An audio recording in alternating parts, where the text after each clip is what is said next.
So chew quietly. Good afternoon, everyone. Welcome to Torah with your host, Rabbi Aníbal Mas. Here I am, Asper Jewish Community Campus, with a wonderful company this time. Welcome, everyone. Welcome, Hanan. Welcome. Welcome, Shelly. Hi, Rabbi. Welcome, Mark. Uh, welcome, everyone. We have an open gym here, and the sound from the music comes to the streaming. So maybe I should speak super loud so the music of Torah Chaim goes to them. Maybe they can learn a little Torah while they run. Don't do that. Maybe a orator.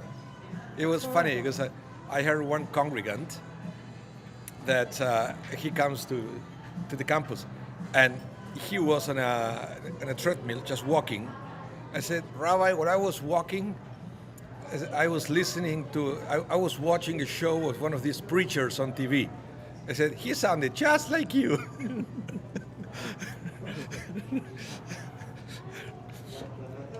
Anyway. Zealand. And then I was shocked that it was just watching a preacher, whatever. Hello, Jerome. Hello. I know it's Jerome, but for me, when they have an E at the end, it's Jerome. That's right. And Glenn is here watching. Welcome, Glenn. Hopefully more people will show up. It's interesting. This is a crowd almost.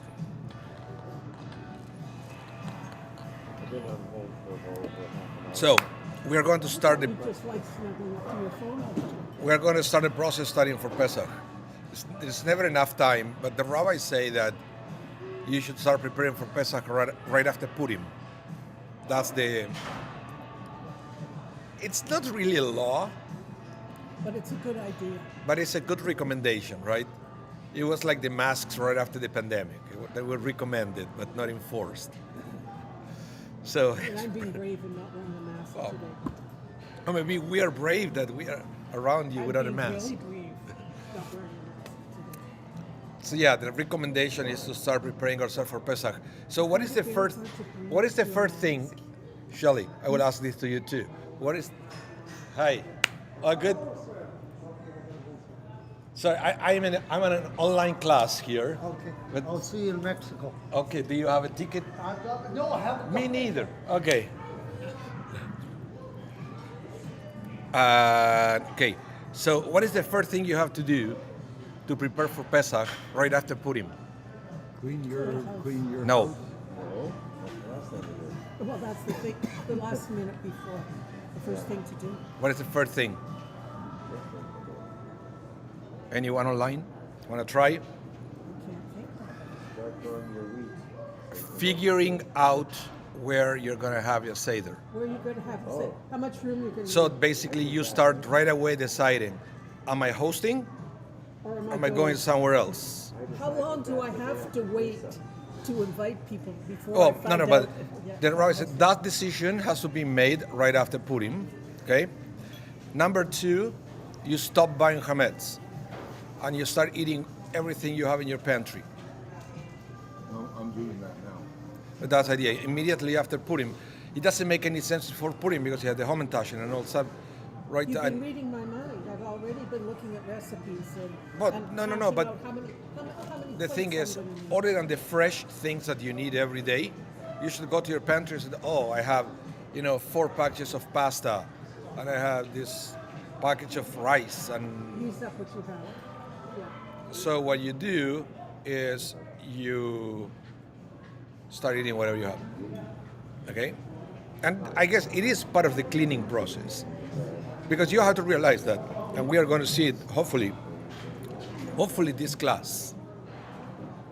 I'm pretty sure there are things that they are going to stay until the next one, but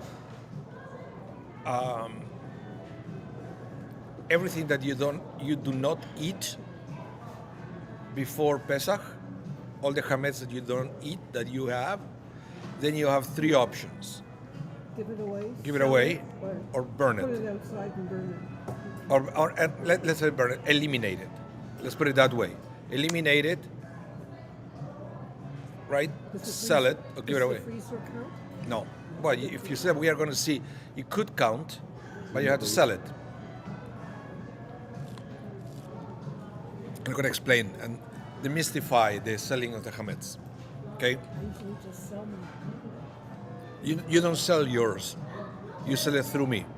Well, that's right. People should never sell it directly. It should be sold through a synagogue because there are lots of. You're not really selling your chametz.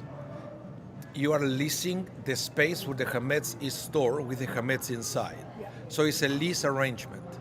That's right. And the money that you get from the non-Jew that is buying it is a down payment for all the chametz, basically, because what you said is, I don't know how much chametz I have. So give me, let's say, $20, right? And after Pesach, you give me the rest. And then after Pesach, you get together again, and then a Jew will say, you know what, I changed my mind. Okay, so the contract is null and void. You going to do that again this year? Yep. On the Bina? Yeah. I have a question for you about the selling of chametz. It's in Israel. It's usually there's a non-Jewish person. I believe he used to be now. I don't know if it still Yep. is. And all of the chametz in Israel was sold to this person for the duration of Pesach, which was gajillion shekels. Okay, What are they going to do this year after October 7th? I don't know. I don't know. Let's see who's going to buy this year. Scary thought. Well, okay. Oh, Randy's here. Welcome, Randy. Don't even talk to me. Don't even talk Okay, to me. let's start. Let's start with Pesach. Okay, Shame on me. when is celebrated Pesach? 15th of Nisan.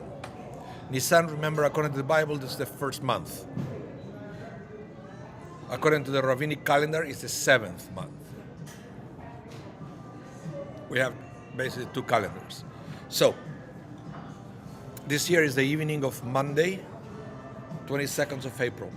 So that's the first Seder, right?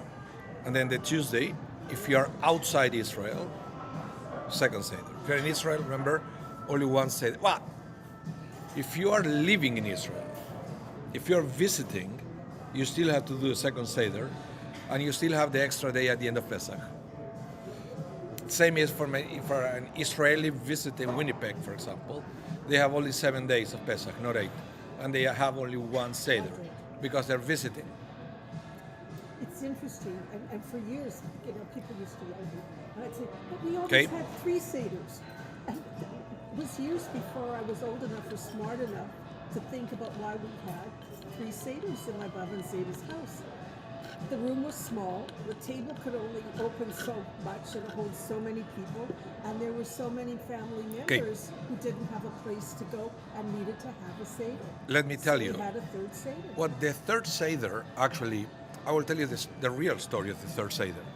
Because at the end of Pesach, if you live in Winnipeg, for example, you also have 2 days of holiday, Yes. of festival.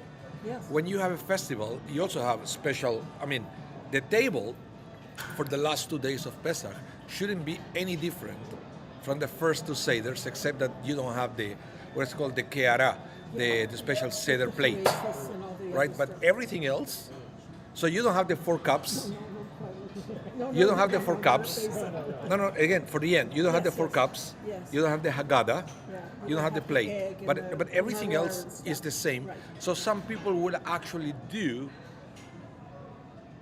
like an informal Seder because it's totally up to you what you do. Nothing is written. So that's the story of the third Seder. So people have to get together anyway, and they repeat part of the Seder on the third, but it's always, it's great because you can do whatever you want. And it's another way of getting rid of all that food. Yeah. All those pounds and pounds of Pounds and pounds of and brisket. pounds of brisket. of brisket. Last year, it's the first time that I ordered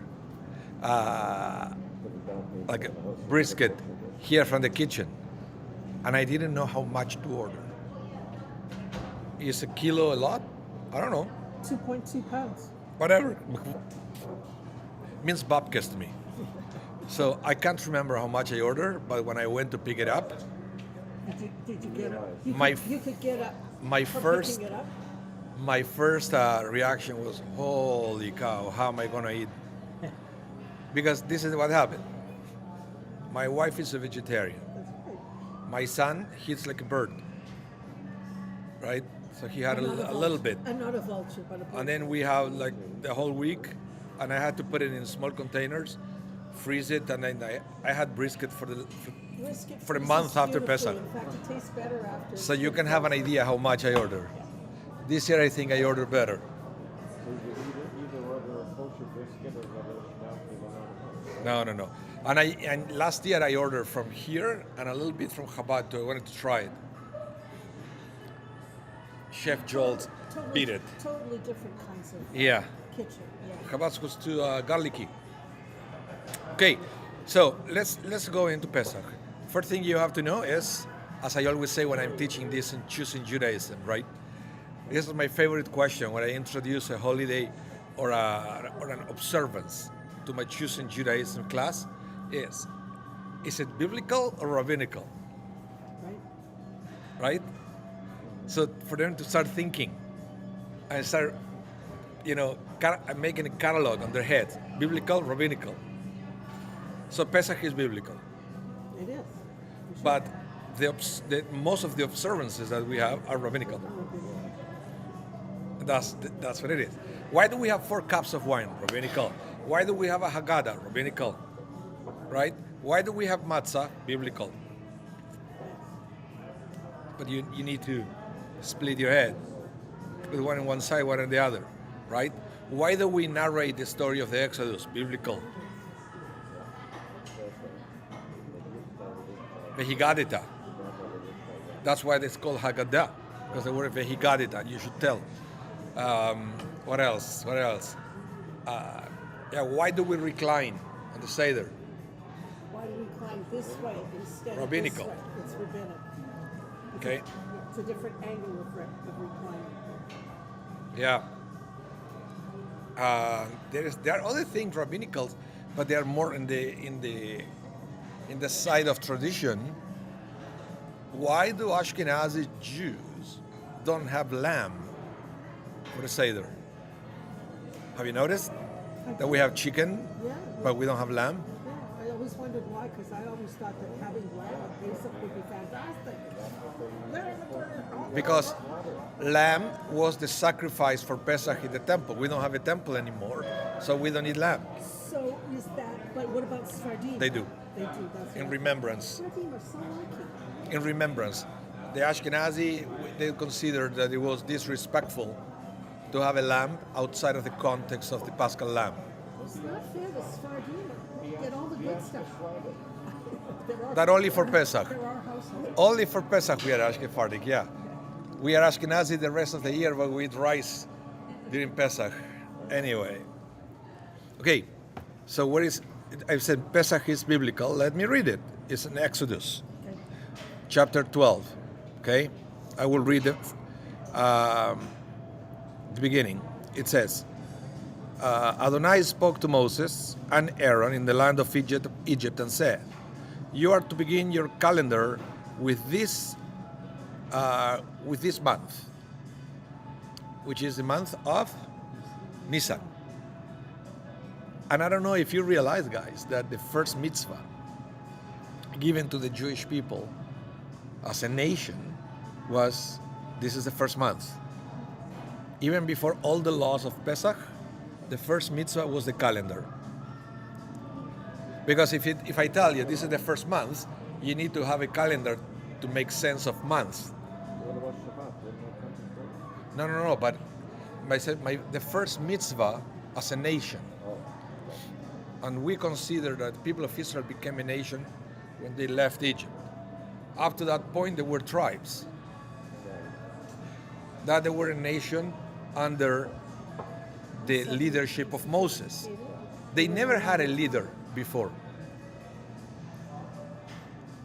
to become an independent body. They never.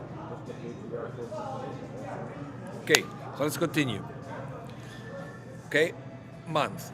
It will be the first month of the year for you. Speak to all the assembly of Israel and say, on the 10th day of this month, of Nisan, 10th of Nisan, welcome David. We saved the chair for you. Okay, I'm talking about Pesach. Don't interrupt. You are not. Okay. Yes, you are. As Rabbi Hillel used to say, if I'm here, everyone is here. And then he said, if I'm not here, no one is here. And everybody said, wasn't Hillel supposed to be super humble? And then we realized he was talking about God. If I'm here, everyone is here. If I'm not here, no one is here. Supposed to read the fine print, people. Yeah. Okay, let's continue. So on the 10th day of this month, each man is to take a lamb for his family, one per household. Okay? So this is basically 5 days before. Except that if the household is too small for a whole lamb, then he and his next door neighbor should share one, dividing it in proportion to the number of people eating it. Here is the origin of the tradition of inviting people over for the Seder. Sharing the lamb. It's commanded here, right? Let's continue. So they're eating lamb and we're still not eating lamb? Well, but that was a different situation. They would have had to sacrifice it and thing. We don't sacrifice anymore. Oh, look. Got hung up on that, Neil. If you marry a Sephardic, as a woman, you have to follow another tradition of your husband. You have to. He has to follow me. We're not going to go there, Rabbi. What can I We're do? not going to go there, Rabbi. What can I do with these reform people? I'd rather follow Sephardic menu. They would slaughter the lamb at the home. Yes. But when the Mishkan comes, Rules changed. Yes. In fact, it was at the home. when the Mishkan was built, you couldn't slaughter anymore except for the Mishkan. And eventually that was changed, that people were allowed to slaughter for the sake of eating.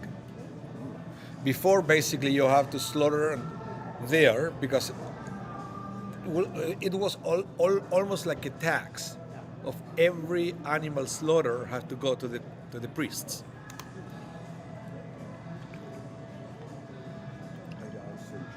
Okay, let's continue.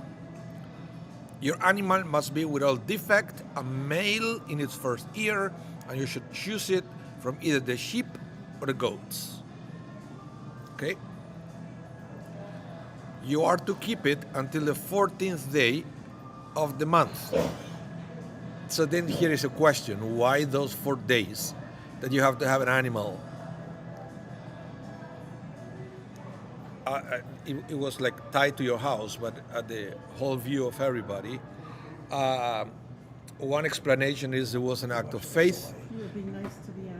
No, because it was a sacred animal for the Egyptians, considered a god, right? So do you still think that So you kept it in the backyard until it was time to have it slaughtered? at a full view of the Egyptian?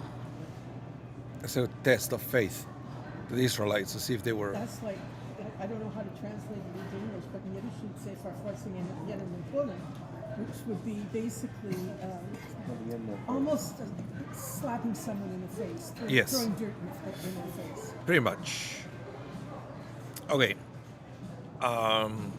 So they are to take some. So basically, until the 14th of the day, and then the entire assembly of the community of Israel will slaughter it at dusk. And they are to take some of the blood and smear it on the two sides on top of the door frame at the entrance of the house in which they eat it. Yeah. Okay? We don't do this anymore. That night, they are to eat the meat roasted in the fire. Okay? That's one of the questions of. It used to be one of the questions, one of the 4 questions on Passover.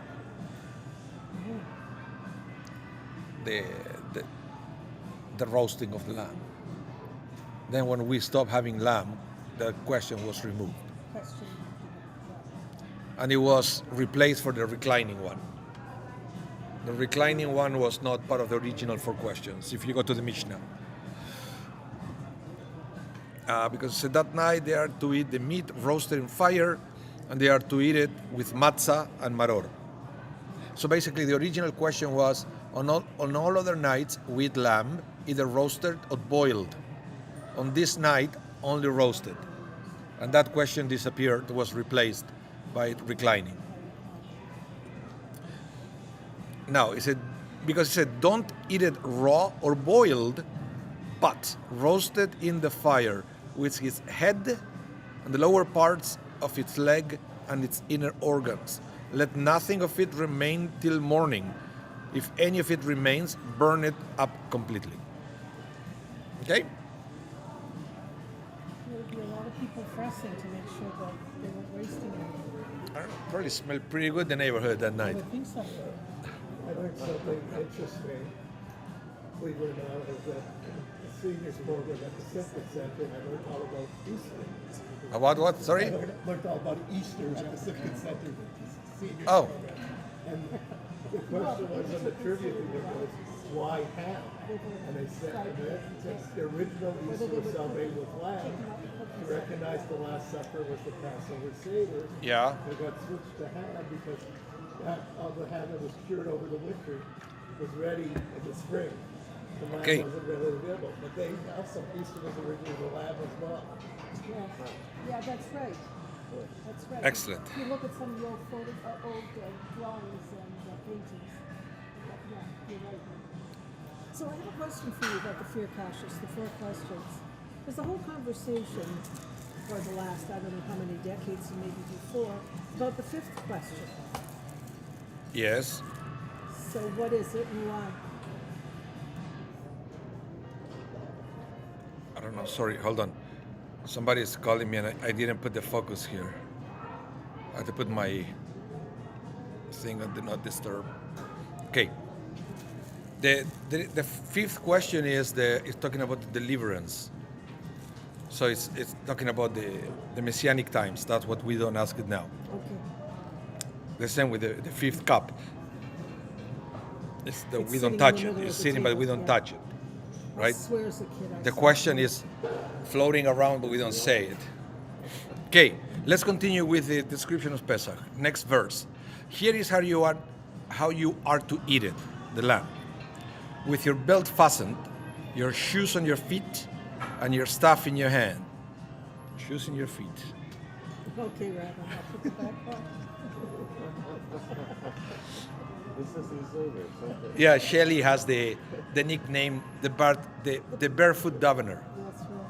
What about the barefoot Tatasa? Oh, well, No, that's she's another no, story. she's called the barefoot governor. Always davened in well, now that I wear Okay, compression stockings. let's Always continue. Let's barefoot continue. shoes. And you are to eat it hurriedly. Okay, it's Adonai's Pesach.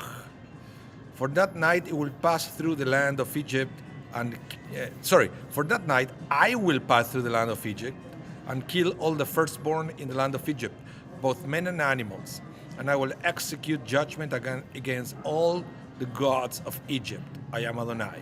The blood will serve you as a sign, marking the houses where you are. When I see the blood, I will pass over you. Hello. That's why it's called Passover. Ding, ding, ding. When I strike the land of Egypt, the death blow will not strike you.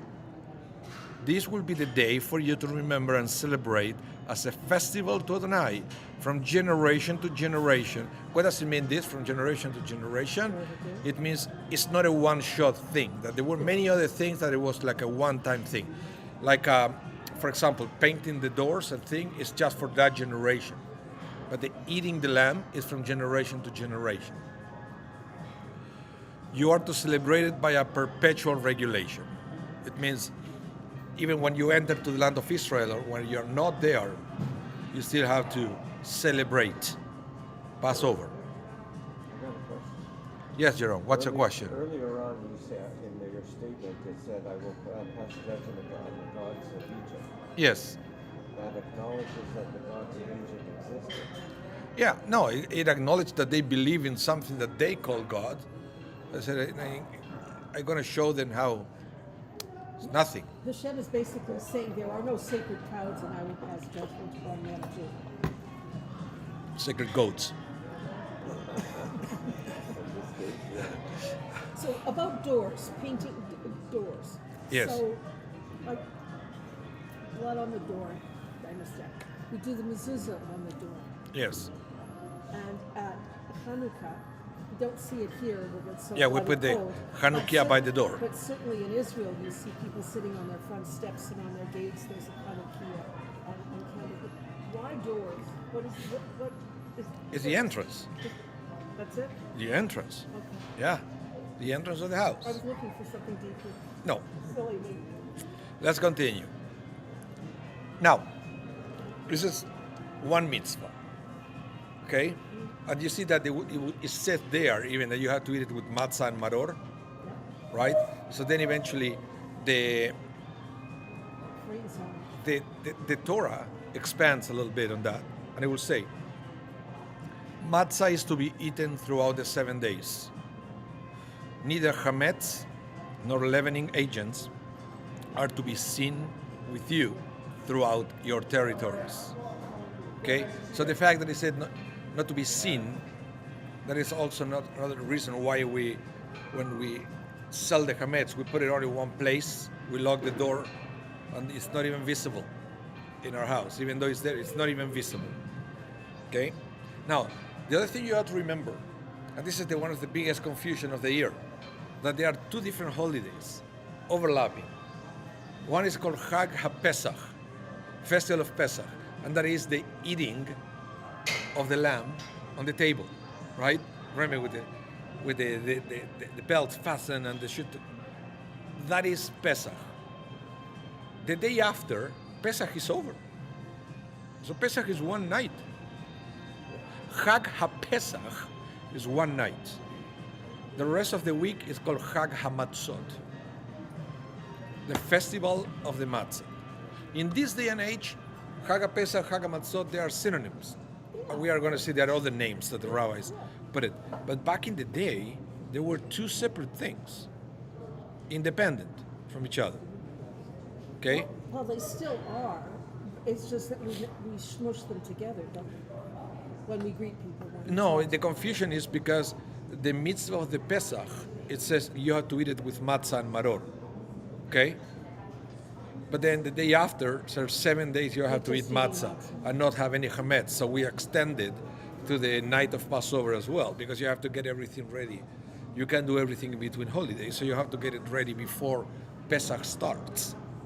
So that's why we clean up and sell the chametz and everything before Chag HaPesach starts, when in reality we are doing in preparation for Chag HaMatzot.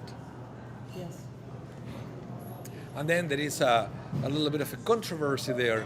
Is it a mitzvah to eat matzah for during the Chag HaMatzot? Or is enough with not having chametz?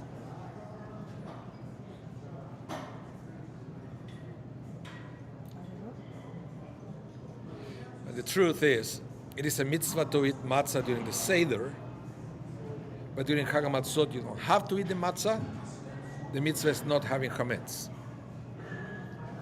Okay? That's where all the crazy recipes come from afterwards. Okay, let's continue. Maximilian muffin. So the other reference to chametz that the Torah makes is during those 7 days, no leaven is to be found in your houses. So not just not to be seen, not to be found. Whoever eats food with chametz is to be cut off Forever. from the community of Israel. It doesn't matter whether he is a foreigner or a citizen of the land. What does it mean, cut off?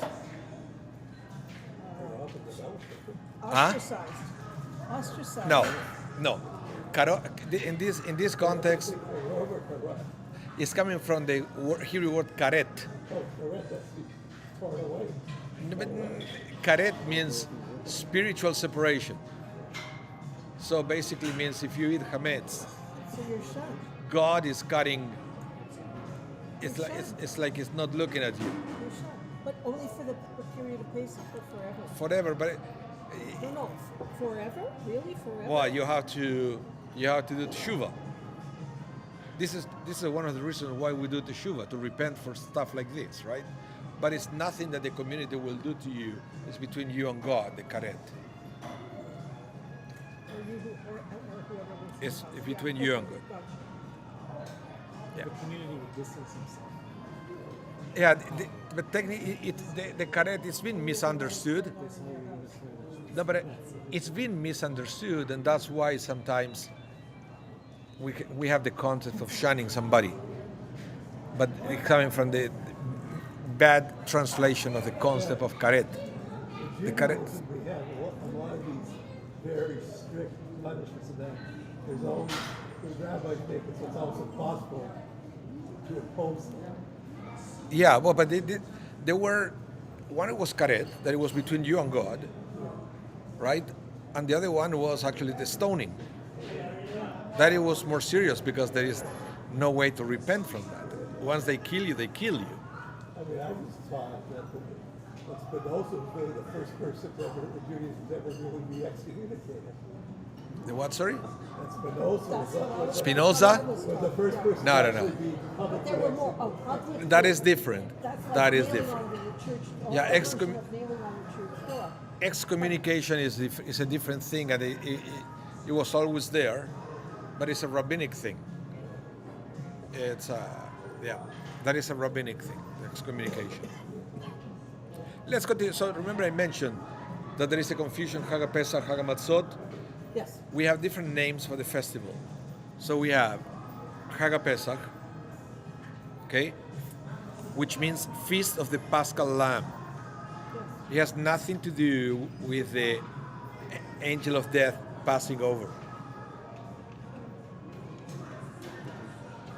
That's the English name, Passover. Passover is not a translation of Pesach. Pesach makes a reference to the lamb they ate. Okay? I think in French they call The it. lamb they ate, but not paschal lamb. So I tell it, Pasc. It's the same. In Spanish, it's Pascua.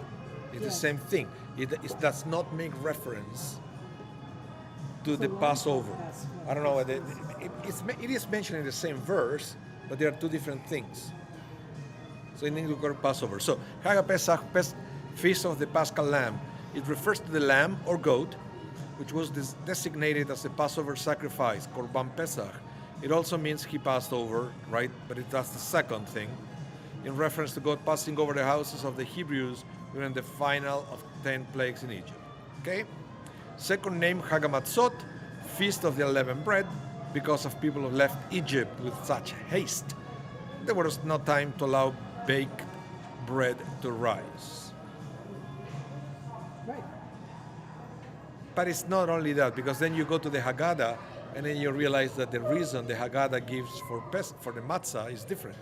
It says, Alachma Aniya Diachalua Vatana, which means The bread that our ancestors ate. in Egypt. So I said, well, hold on a minute. They didn't eat it in Egypt. They ate it when they left Egypt, right? But then we came to discover, no. Then we came to discover that the matzah was the kind of the type of bread that the slave would eat. They wouldn't have like a fancy bread with yeast. So they always ate matzah. They always ate matzah. So all of a sudden, the symbol of their slavery became their symbol of their freedom, which is not uncommon. If you think, for example, in Christianity, the symbol of the cross, right? From something negative became something positive, which is, it's not unheard that something But we don't negative think about it. became something positive. So, and it's something that happens to all, and we don't realize how often we go through things like that, right? And It's because we don't take Like, the time to take it apart. I was talking to somebody once that he was complaining about living with his parents and such a tiny confined space. And he said, I remember the day that I left home and I went to live in a place that it was even smaller, but I was free. Right? All of a sudden, it felt ginormous, but I said That's physically, right. it was smaller. Yeah, I get it. So this is the same thing. Absolutely. So then you realize that it's not about the bread, it's your state of mind when you eat that bread. So that's what I think it was important to eat the same kind of bread with a different state of mind. So this is the idea behind Chag HaMatzot. Okay? Now, third name, Zman Cheruteinu. Say that again. Zman Come on. Okay. Cheruteinu. Cherut, which means freedom. So the time of our freedom. This implies not only past freedom from current, but current freedom as well. This is when we have an opportunity to reflect about different kind of type of slavery still going around, or oppression around the world. That's why the name Zman Cheruteinu is necessary. Okay?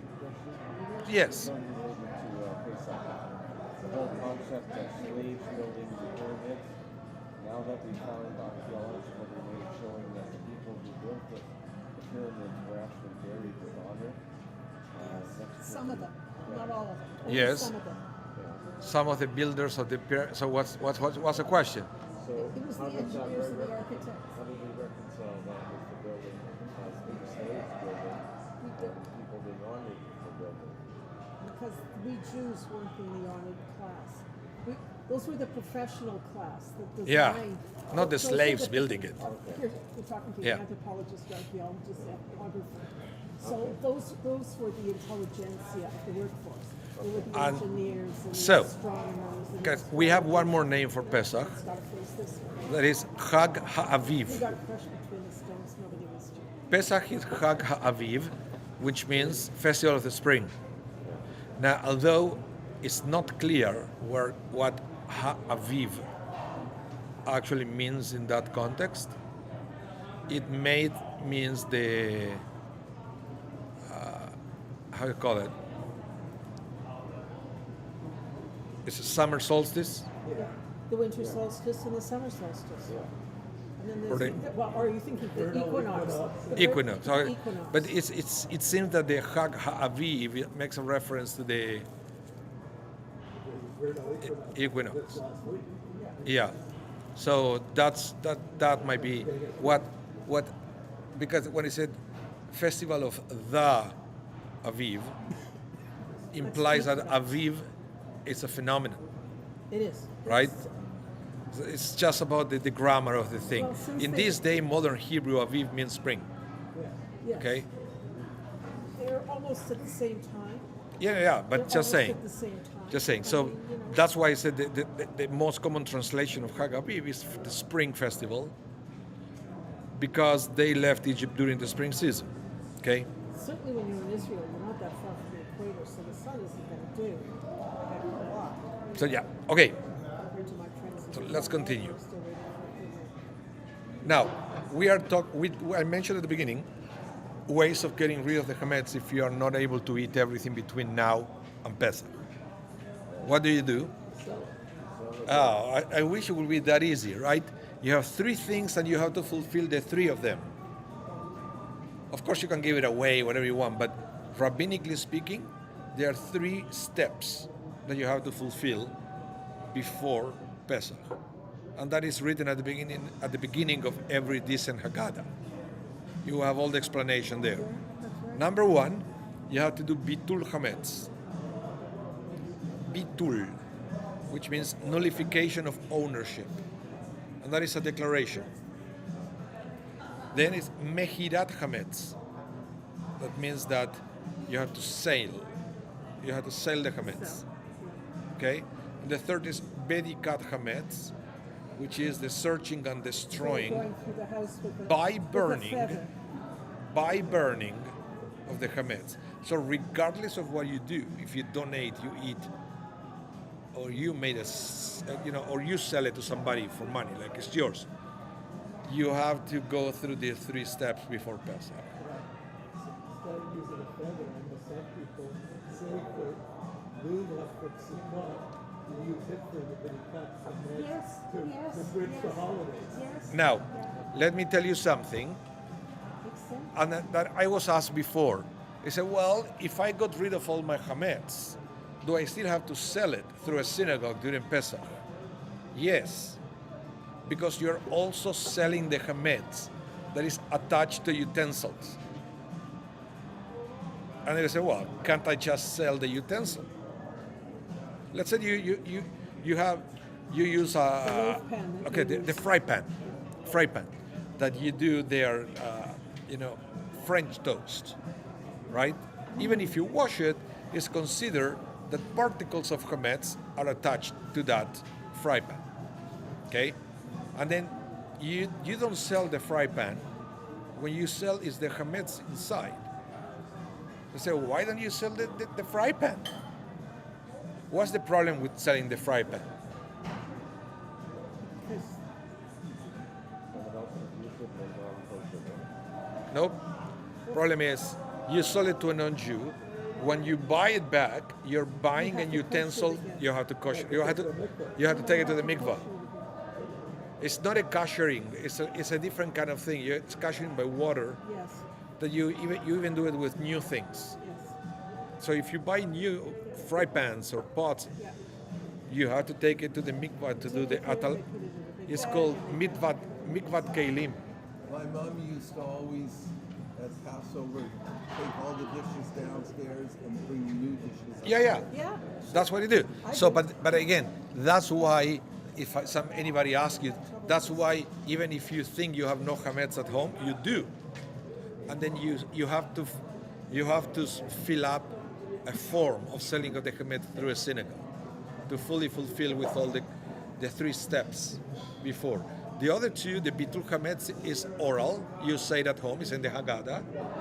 And the medikat chametz, you do it in the morning before Pesach. You just go outside your house and you burn the leftovers of breakfast with all the chametz that you found the night before.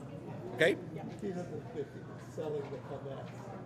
Would you please make a note to the office to send the forms like more than about 2 days before the deadline? No. I had to do it. Actually, you know what? I will do it before I go on. By the way, next week there is no class. I'm taking a week off. And this is my last Thursday coming here.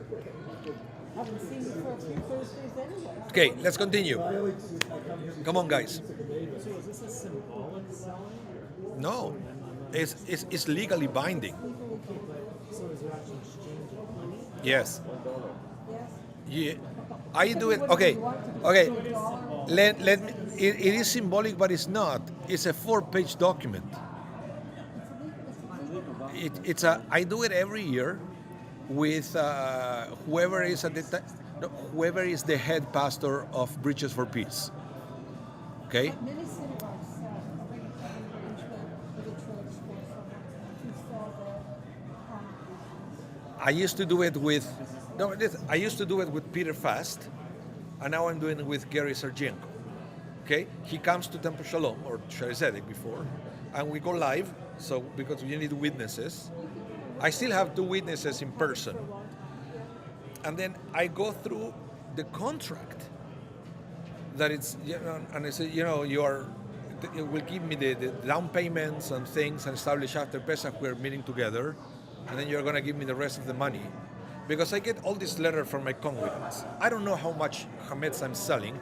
I said after the fact, if you're still interested, then we are going to do all the assessment, and we are going to measure and weigh all the chametz, and then you're going to give me the rest of the money. So, but if he says at the end, I want it, it's legally binding. I can't remember what. Because it's done in front of witnesses, and then on top of that, we also not only we sign, and not only there is an exchange of money, we do also 3 other methods that the rabbis say that they are legally binding in rabbinic law. Number 1, you have to say it. You said yes, I want to do it. Number 2, we have to exchange objects. So, let's say you give me a handkerchief that belongs to you, I'm giving you a handkerchief that belongs to me. And by doing that, we are accepting the terms. And finally, we shake hands, because that's also a method where people agree, and everything in front of witnesses. So we signed the document, right? There was money. Everybody sent it to me, and I would show up. He's the agent for the entire process. I will show up. Obligations throughout the world. Yeah, and I physically have all the forms with me when we do that. I put it in an envelope. I seal the envelope. I said, "This is yours. You keep it." I read the first year you did it, Jeff, you had a notary. Sorry? The first year you did it on broadcast for us to see, you had a notary. Yeah, that was a nice touch, but it's not necessary. I had it notarized, and then I remember I had Alan, and then Alan Cantor, who's a lawyer, he actually wrote me a letter that it was the release at the end with all this legal thing that is not halachic, but he said that will make me happy as a lawyer to make it completely legal. And then the person said, me, Peter Fass, completely released the Hametz and blah, blah, blah, and we signed. Okay? And it was funny because he was talking about inheritance and thinking, oh God. And we did it anyway. We No, did the it just to contents make of the him freezer are happy. not for sale. You can't have the base. You can't have the cheese. What would you do? How would you, If what, sorry? if you had no Gentiles, how would you, Oh, you can always get a Gentile. You can always find a non-believer. part of Israel? No, here. The smaller communities, the smaller congregations, they forward the stuff to New York. They do. Yeah, no, but There's always an emissary Mark, from New York. Just there find is- the roving Chabad rabbi. but He'll guys, keep it from you. sorry, there is Seriously. the person who buys the Hametz makes a profit at the end, because when I want all the papers back, and I kind of buy it from you, so there is a profit for. So basically, the way we do it is based on everybody. When people send the form for us, they make a donation. We give that money, and then we write a check to Bridges for Peace at the end. Okay, so let's start with I mentioned 3 steps. So I want at least today to cover these 3 steps before we move on to the next topic. Number 1, Mehirat Hametz. Okay? And I mention this because this is usually performed first, the selling of the Hametz. A Jew who has his own Hametz in possession on Pesach transgresses each and every moment of Pesach on the prohibition of it shall not be seen and it shall not be found. So this is a very bad transgression because every second you are transgressing it. It's not one sin. It's like multiple sins that happening every second of Pesach. Every time that you have that Hametz with you. Okay? You survive.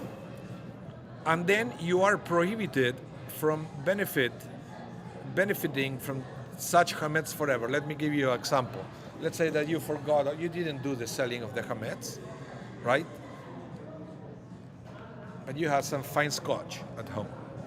And they say, but that's okay. Now that Pesach is over, I can have it. Nope. Hametz that it was not sold during Pesach, you cannot drink it anymore. I want to sell all my credits, but I don't want to sell And my that is, Scotch rabbi. and this is the problem, and it used to be a problem from buying beer or scotch from a Jewish distillery. If they don't sell the Hametz during Pesach, then everything they produce is not kosher. I wonder what Seagram's used to do years ago. What did Seagram's used to do? What did the Bronfmans do? Bronfman was a problem. It was a huge problem. It was a problem And with that was even Bronfman. before Prohibition. And it was not recommended for Jews to buy it because of that. Now, then you have many others that they really think that yes, it belongs to Mr. Goldstein, but then you realize that it's a society, right? It's a partnership. It's not just him. So because the ownership gets diluted among other people, then it's not a problem. Yeah, Seagram's sold on the stock exchange. Yeah, but the problem is when the Jew is the sole owner. Okay, so let's continue. Therefore, one who owns large amounts of Hametz that he is unable to destroy might sell it to a non-Jew before Pesach. This chametz may be eaten by a Jew after Pesach, if you sold it. After Pesach, the Jew should request from the non-Jew that he should sell him back the chametz for such and such an amount of money. Even though you don't have to do it, because basically says that you give me a down payment. If at the end of Pesach you don't give me the rest of the money, it's null and void. But just because there is, in rabbinic terms, we call there is a sheila, there is a question, if it's still binding, then you do a resale, a repurchase, just in case. Now, what do you do in a situation where you are the only person in the household that observes Mason? I could sell what's in my room of the house, What is in your possession? What is yours? but the rest of the stuff in the house belongs to It's my. not yours. And It's not yours. You cannot sell something that is not yours. Right, but what do I do after It's the Pesach? non-Pesach version. Then of trade. I eat the rest of the food that's in the house after Pesach. But that wasn't sold. That's okay. So if it's not yours, it's not a problem. Same thing that, You didn't buy it, you didn't pay for it, it doesn't belong to you. yeah. Next step, unless the other people are Jews, that's become a problem. Yeah, well, Well, that's that's- I live with my non-Jewish That's his family. problem. That become a problem. That's Yeah. his problem. And I said, all belongs to my son-in-law who's not Jewish. Okay, let's continue. Next step is searching of the chametz. This is done preferably beginning with dusk on the evening of the 14th of the Hebrew month of Nisan, which is the evening before the first Seder. Those years in which the first Seder fall on a Saturday night, the Bedikah, the searching, must be conducted Thursday night. One should make the search by candlelight or a flashlight. In fact, flashlight is preferable for safety. And search his home for every piece of chametz he can find. Before one begins the search, he recites the blessing. Blessed are you, God, our Lord, King of the universe, who sanctified us with his commandments and commanded us concerning the destruction of the chametz. Upon completion of the search, the next step is the bitul, nullification of ownership.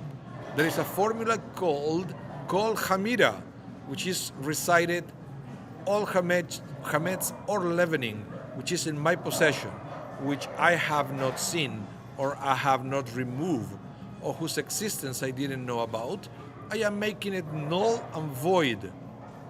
In here it says hefker, which is ownerless, hefker, at the dust, like the dust of the earth. Hefker is a very common word in Jewish law, ownerless. For example, if you find a $20 bill on the street, you have to return it to the owner. No, because there is no way to identify it. So that is automatically hefker. Does that make it community property? Money is hefker as soon as you lost it, unless that is a very specific amount. If you lost, $18.25 and 3 pennies, and somebody said, "Hey, I found money." Did you find? And you said the amount. In that case, but if it's like a $20 bill or a toonie, it's yours automatically. Hefker. So House were made at the theater when $5 bills found along the owner, please form a line outside That's the right, manager's everybody office. stands. okay, let's continue. And one more, and the last steps. The last step is the burning of the chametz that happens the next morning. The following morning, the chametz found on the previous night, plus the leftover from the breakfast, must be burned. Okay? Ladies are leaving. Is this the next The house? nullification is again pronounced with the addition of all my chametz that I do know about. Not just the one that I don't know about, but the ones that I do know about. Following or don't know about in the above formula. So basically the nullification by saying it happens in the night and in the morning. Twice. And then you have the burning, and then the selling should be the first thing you do. Okay?